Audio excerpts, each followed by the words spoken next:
سائنسداں جب بھارت کے نقطے پر انگلی رکھتا ہے تو دنیا کا ہر سائنسداں کہتا ہے کہ بھارت میں سورج 66 ڈگری پہ طلوع ہوتا ہے اور 92 ڈگری پر غروب ہوتا ہے۔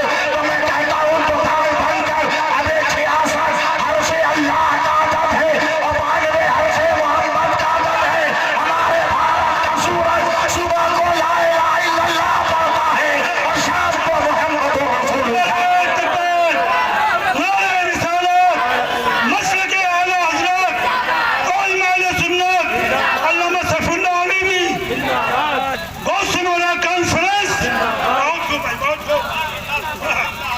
جی لگائیے سبحان اللہ بولیے۔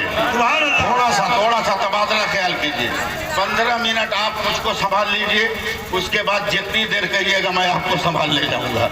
صرف 15 منٹ آپ مجھے سنبھال لیجئے، صرف 15 منٹ۔ میں جانتا ہوں بہت بڑا عالمیہ ہے، بہت بڑا عالمیہ ہے کہ وہ ہر چندن کو اگربتی سمجھ کر بیچ ڈالے گا، وہ جگنو کو بھی موم بتی سمجھ کر بیچ ڈالے گا۔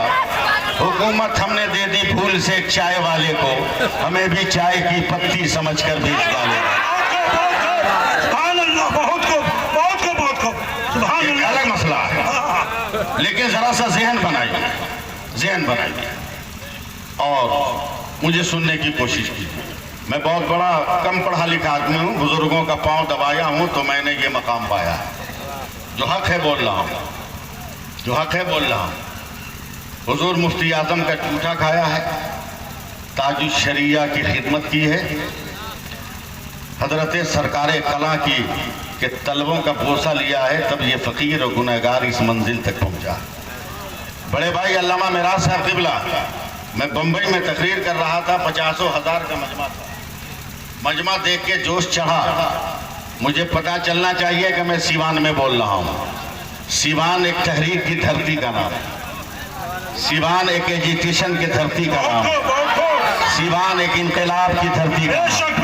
مجھے معلوم ہے 1985 کی وہ تاریخ، مجھے معلوم ہے 1985 کی تاریخ، مجھے معلوم ہے 1972 اور 76 کی وہ تاریخ جب سیوان والوں نے پورے بھارت کو اکیلا سنبھالا۔ سبحان اللہ۔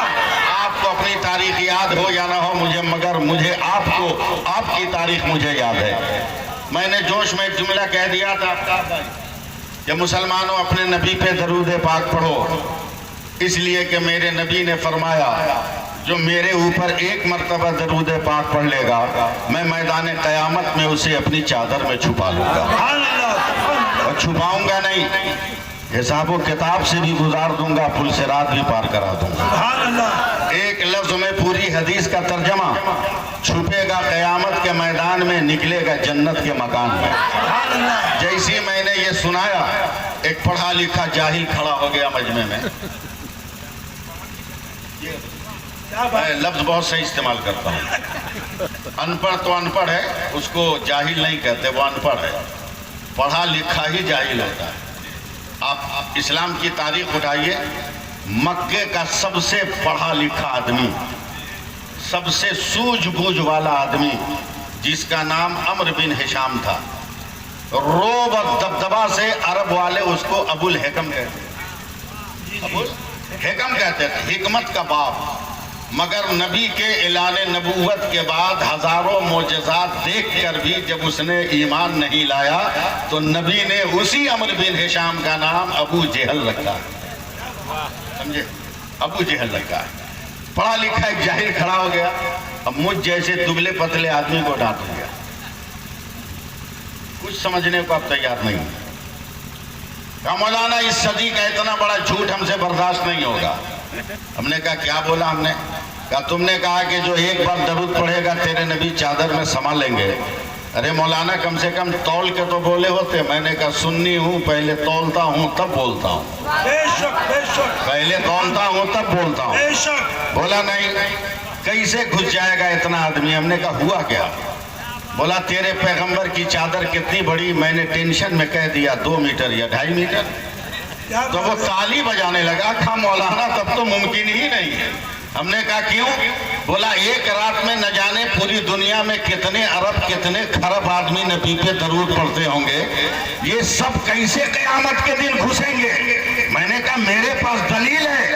وہ نوجوان چیخ کر کہتا ہے مولانا جتنی دلیل دینی ہے دے ڈال، مگر میری سائنس اس کو تسلیم نہیں کرے گی۔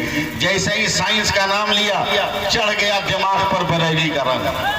کیا بات ہے، سبحان اللہ۔ بولنا چاہیے تھا آپ کو، میں جانتا ہوں 12 بجے رات کو مجھ کو ٹھکا گاڑی چلانا ہے۔ سبحان اللہ۔ چڑھ گیا بریلی کا رنگ۔ میں نے کہا اگر ماں کا دودھ پیا ہے ہمت ہے تو آ اسٹیج کے پاس، آج میں سائنس سے ثابت کروں گا کہ نبی 2 میٹر کی چادر میں اپنی امت کو سمجھ۔ سبحان اللہ، سبحان اللہ۔ میں سائنس سے ثابت کروں گا۔ ایک دم مجمع چیر کے آیا، کپڑا اتنا کہ مکھی بیٹھے تو پھسل جائے، مچھر بیٹھے تو تاج محل سمجھ کے بوسہ لینے لگے، کھٹمل گزرنے کا ارادہ نہ کرے۔ وہ چمچماتا ہوا کپڑا جیسے ہی میرے سامنے آیا میری آنکھوں سے 2-4 قطرے آنسو کے ٹپک گئے۔ کہ مولانا کیوں جواب نہیں اس لیے رو رہے ہو؟ کہا نہیں جواب کے لیے نہیں رو رہا ہوں، تیرا ٹھاٹ باٹ دیکھ کے رو رہا ہوں کہ تو کسی کروڑپتی کا تو بگڑا ہوا بیٹا ہے کہ اتنا قیمتی کپڑا تو پہنا ہے۔ کاش یہ پیسہ تیرے پاس نہ ہوتا، میرے پاس ہوتا تو میں سب سے پہلے مدینہ جا کر گنبد خضرا کی زیارت۔ اتنا کہنا تھا۔ وہ کہتا ہے مولانا کیا مدینہ دیکھنے کی تمنا؟ ہم نے کون بیوقوف ہے جو دیکھنے کی تمنا نہ کرتا ہو؟ ہر عاشق کا کہ ذہن و دماغ میں نبی کی یہ حدیث ایک دم سمائی ہوئی ہے کہ من زار قبری وجبت لہو شفاعتی۔ تمنا ہے۔ کہا مولانا اگر اجازت دو تو اسی سٹیج پر تم کو 30 سیکنڈ میں مدینہ دکھا دوں گا۔ ہم نے کہا بے اوریجنل مدینہ کا، ایک دم اوریجنل مدینہ، بس یہی تمہید کے بعد اب سنبھالنا آپ کا کام ہے۔ میں نے کہا اگر ہمت ہے تو ذرا دکھا دے، میں تمہیں 45 سیکنڈ دینے کے لیے کافی تیار ہوں۔ فوراً وہ مائک والے کے پاس گیا، اس سے الیکٹریشین سے بات کر کے تار کا کنیکشن لیا، اسٹیج پر اپنا لیپ ٹاپ رکھا، اسے کھول کر آن کیا، مجھے غور سے دیکھتا رہا، پھر مجھے دھمکی دینے والے انداز میں کہتا ہے مولانا تجھے مدینہ دیکھنا ہے؟ ہم نے کہا ہاں دیکھنا ہے۔ کہا دیکھو دیکھو، وہ ماؤس سے کھیلنے لگا، ابھی 20-22 سیکنڈ ہی کھیلا تھا، اچانک پوری اسکرین پہ پورا شہر مدینہ آیا ہے۔ اب استقبال کرنا آپ کا کام ہے۔ جیسے ہی شہر مدینہ آیا اس نے کلیجہ ٹھوک کر کہا مولانا دیکھو یہ مدینہ ہے، یہ مسجد نبوی ہے، یہ روضہ رسول ہے،